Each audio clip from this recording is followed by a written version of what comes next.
وألف بين قلوبهم لو أنفقت ما في الأرض جميعا ما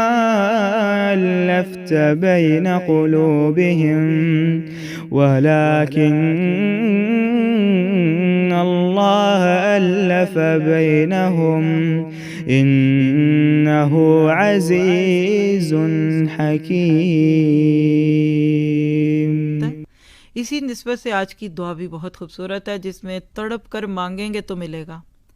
اور تہجد کی دعا ہے۔ اللہ کے نبی صلی اللہ علیہ وسلم کی پیاری پیاری سکھائی ہوئی دعاؤں میں سے ایک دعا، اللہم رب جبرائیل و میکائیل و اسرافیل فاطر السماوات والارض عالم الغیب والشہادہ انت تحکم بین عبادک فیما کانوا فیہ یختلفون اہدنی لما اختلف فیہ من الحق باذنک انک تہدی من تشاء الی صراط مستقیم۔ اتنی زاری ہے اس دعا میں، اور کبھی آپ اکیلے میں رات کو بیٹھ کر پڑھیں اور جائے نماز پہ کھڑے ہو کر مانگے تو ایسے لگتا ہے کہ اللہ تعالیٰ بالکل آپ کے گھر کی چھت کے اوپر سے جھانک کے کہتا ہے کہ اے میری بندی اور اے میرے بندے، اب تو ٹھیک جگہ پہ آ گیا، اب میں تجھے اپنے گھر سے خالی نہیں چھوڑوں گا۔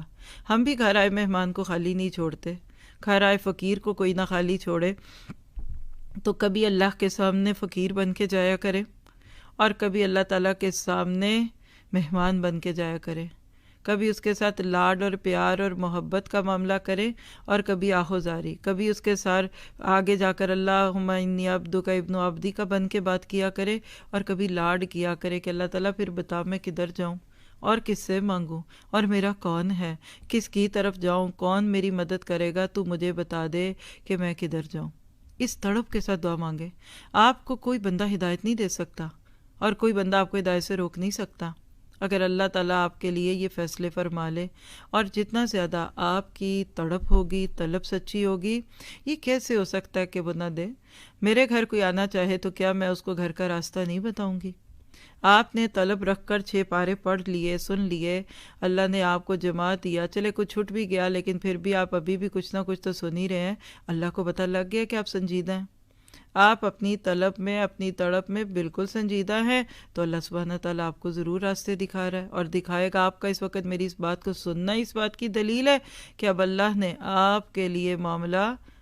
بہتر کر دیا ہے اور آپ کو اللہ تعالیٰ مایوس نہیں کرے گا۔ پھر اس کے بعد دعا کا ترجمہ دیکھیے، اور اس کے اوپر آپ نے بالکل اپنے آپ کو ایک ایسے برتن کی طرح محسوس کرنا ہے کہ جو اللہ سے خیر مانگ رہا ہے۔ کہہ دیں اے رب خیر پا دے،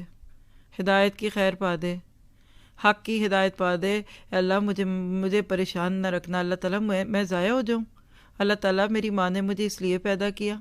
اے اللہ میں آگ میں چلا جاؤں، اے اللہ میں اللہ تعالیٰ تو مجھے بعد میں جلانا چاہتا ہے، اے اللہ میرا برا انجام ہو جائے، اے ایسا ہو جائے ویسا ہو جائے، ایسا نہ کرے۔ آپ دیکھیں گے کہ آپ کا دل یہاں بیٹھے بیٹھے آپ کو بتائے گا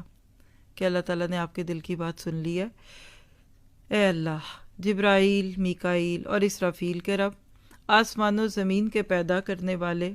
غائب اور حاضر کے جاننے والے، تو اپنے بندوں کے درمیان فیصلہ کرے گا جن میں وہ اختلاف کرتے ہیں۔ اختلاف کی ان باتوں میں تو مجھے اپنی توفیق سے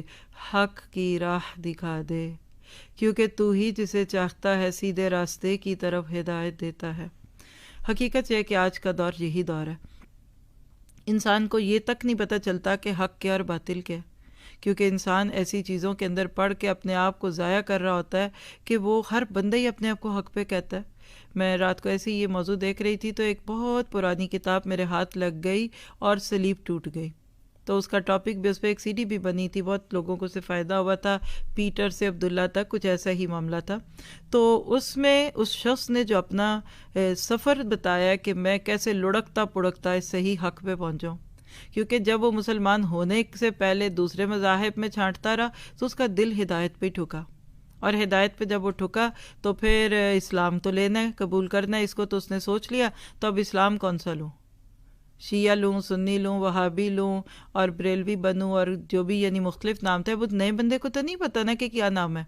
وہ کتنے سال کتنے مختلف فرقوں مسلکوں سے گھومتا گھامتا واپس پہنچا، اور پھر کہیں اس کو اسلام ملا، سچا اسلام، قرآن والا اسلام، اللہ اور اس کے رسول کی بات والا اسلام، قال اللہ و قال الرسول والا اسلام اس کو ملا، تو یاد رکھیے آج بھی بہت سارے لوگ بھٹک رہے ہیں۔ تو آپ کو اللہ نے اگر قرآن دیا ہے، اس سے اوپر کیا ہے؟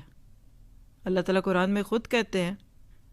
فَمَاذَا بَعْدَ الْحَقِّ إِلَّا الضَّلَالُ، حق چھوڑو گے تو ضلال ہی ملے گا۔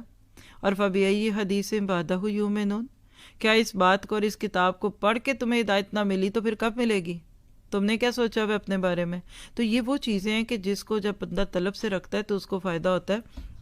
اور آپ دیکھیے کہ جب آپ کو ایک جگہ سے ہدایت مل جو گئی تو پھر آپ کو کیا کرنا ہے؟ آج کا دور فتنوں کا دور ہے، اور جب سے خاص طور پہ نیٹ میڈیا عام ہوا ہے نا، تو اس میں ایک چیز ہو گئی، اور وہ کیا ہے کہ ہم ادھر ادھر لڑکتے رہتے ہیں۔ حق مل بھی چکا ہوتا ہے، پھر بھی ہمیں حق سمجھ نہیں آتا۔